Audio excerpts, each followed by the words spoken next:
This is the biggest, most pervasive, and most enduring lie ever told about the Middle Ages. People from the fall of the Roman Empire to the Renaissance believed the earth was flat, and that if you sailed to far west, you would literally fall off the edge of the world. So terrifying that those intrepid sailors had to choose between their faith and their lives, knowing that if they admitted the earth was a globe, they would be branded heretics and burned at the stake. Except this is completely and utterly false. It's not just false, it's stupid, because we know the people who lived in the Middle Ages knew the earth was a sphere. In fact, the most ludicrous thing about this story is that the people who claimed the earth was flat were the very same people who dedicated their lives to proving it wasn't. Because the history of medieval flat earthers is a history of imaginary people. They didn't exist. The idea that people in the Middle Ages believed the earth was flat is a myth. That was invented entirely in the 19th century. Historians and writers who wanted to paint a picture of the medieval period as a dark age of ignorance seized upon this idea as a perfect symbol of a superstitious population, trapped by religious dogma. And so one of the biggest lies in history became one of the most pervasive. As someone once said, it's a lie so big and so obvious that it must be true. But I'm here to tell you, it isn't. For from the fall of the Roman Empire to the beginning of the Renaissance, the overwhelming majority of educated people,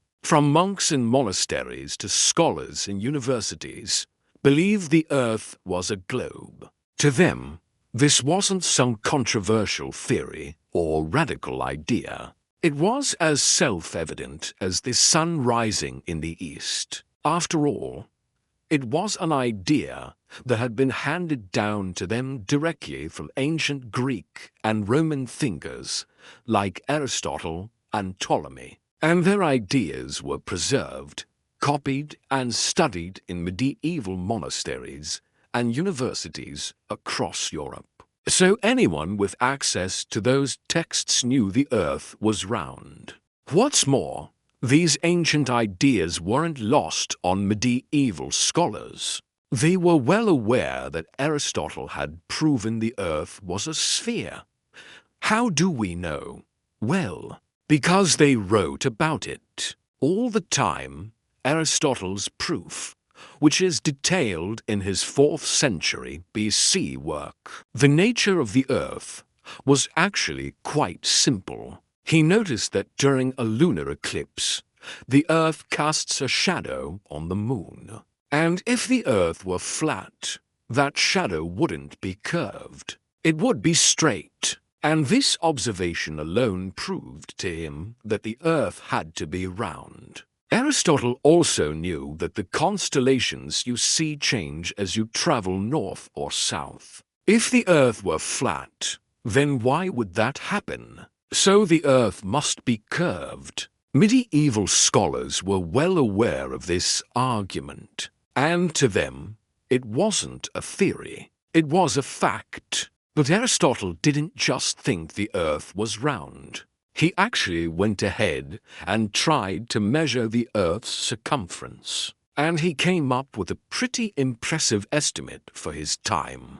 Though his answer was wrong, it was still remarkably close. You see, in the 3rd century BC, a Greek mathematician named Eratosthenes managed to calculate the circumference of the Earth with an astounding degree of accuracy. And his method was brilliantly simple. Eratosthenes knew that in Alexandria, where he lived, the sun directly overhead at noon on the summer solstice, which is June in the northern hemisphere, shone through a well in a nearby town, 50 miles away, which meant that half of the shadow cast by the Earth on the sun was equal to the angle of two full circles. So since he knew the distance between the two cities, he could calculate the radius of the Earth and thus its circumference. And the result was 250,000 stadia.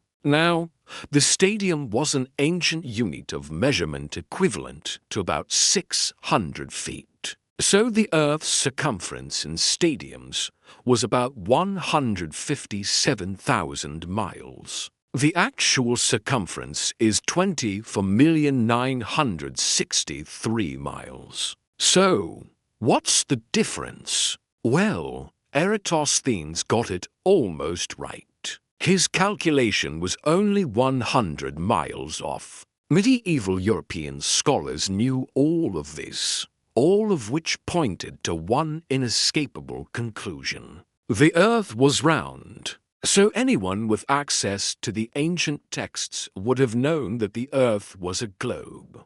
But beyond books, there was observable evidence everywhere. Take, for example, the experience of sailors. They knew that when a ship sails away from you, the mast disappears first and the hull disappears next. That couldn't happen if the Earth were flat. It would mean that one part of the boat would be hidden by the curve of the Earth before the rest of it did. But we know that doesn't happen because we can actually see the entire ship until it vanishes over the horizon. So the Earth must be round. Or take any traveler who journeys north. They knew that the higher they went, the higher the North Star appeared in the sky. If the Earth were flat, the North Star would always be at the same position relative to the horizon. But it isn't. So the Earth must be curved. All of which means that medieval Europeans had plenty of reasons to believe the Earth was round. But despite all this, somehow they managed to convince themselves otherwise. Oh wait, no, they didn't. That never happened.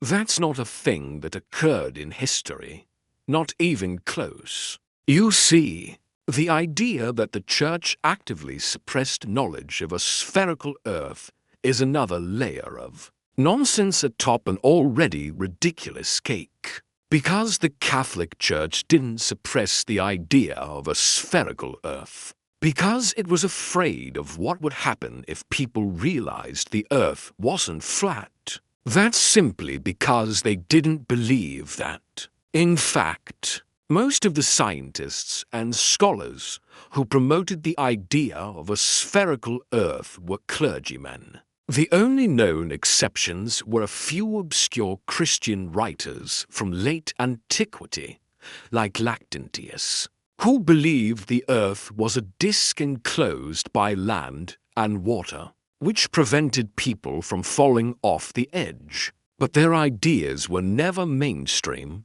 nor were they particularly influential. In fact, they were often mocked by their contemporaries, including St. Augustine, who dismissed Lactantius's ideas as the ravings of a madman. So the idea that the Earth was a sphere wasn't suppressed by the Church. It was simply never seriously challenged. From the fall of Rome to the Renaissance, medieval universities taught astronomy and cosmology based on the Ptolemaic model, which, while Earth-centered, was built on the fundamental assumption of a spherical planet. And it wasn't just scholars in ivory towers. The common understanding was the same. For example, in the 14th century, the famous poet Dante Alighieri wrote his masterpiece, The Divine Comedy, where he describes hell as a funnel-shaped pit within a spherical Earth.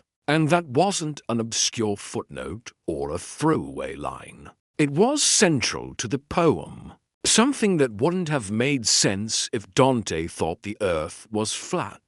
Then there's St. Thomas Aquinas, arguably the most brilliant mind of the entire medieval period. whose Summa Theologica remains one of the most comprehensive works of theology ever written. And he begins that monumental work with the statement, "We know that the earth is round," not a matter for debate. All of which is to say that the idea that the earth was flat was never a widespread belief. In the Middle Ages, in fact, it was the exact opposite. Medieval people knew the earth was round. Whether they learned that from ancient texts, astronomical observation, or practical experience. So where did this lie come from?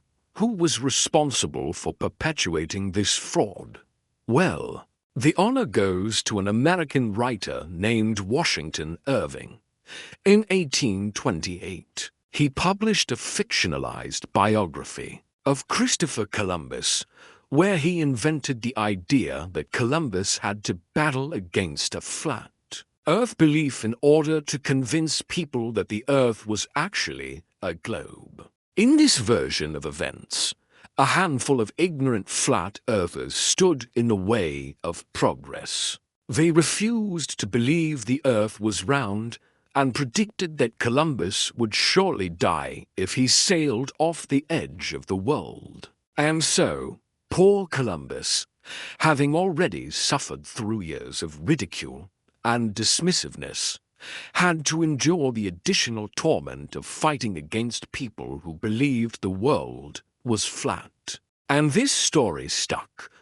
It was repeated in school books and popular histories, and it eventually became the standard narrative. Unfortunately, the legend quickly mutated into something much uglier. By the early 20th century, this idea had become a convenient tool for those wanting to construct a simplistic narrative of history. The hero of this tale became the rational, scientifically minded Columbus, while his ignorant opponents became symbols of everything backwards and superstitious about the medieval period. It was a convenient way to frame the Middle Ages as a dark age, cut off from the light of reason and progress. And so one of the biggest lies in history became one of the most pervasive. The idea that the Middle Ages were characterized by a widespread belief in a flat Earth became so ingrained in the popular consciousness that it seems impossible to escape.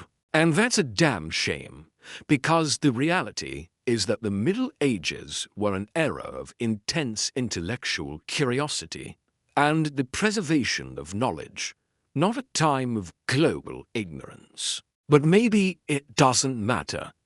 Maybe this lie will continue to be repeated for centuries to come, long after the medieval period has become nothing but a distant memory. And maybe that's okay because it makes for a good story. The only thing better than a good story is a great story. And today's story is brought to you by my patrons. Every week I release a podcast called The History of English, where I explore the origins of our words and phrases, and I ask questions. Like, why is it rude to call an American a sausage? Why is the D in honest silent?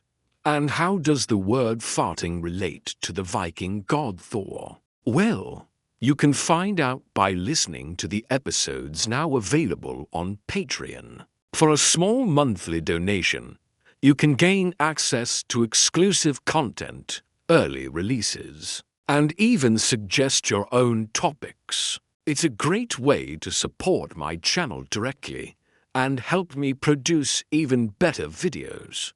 So if you're interested, please consider signing up.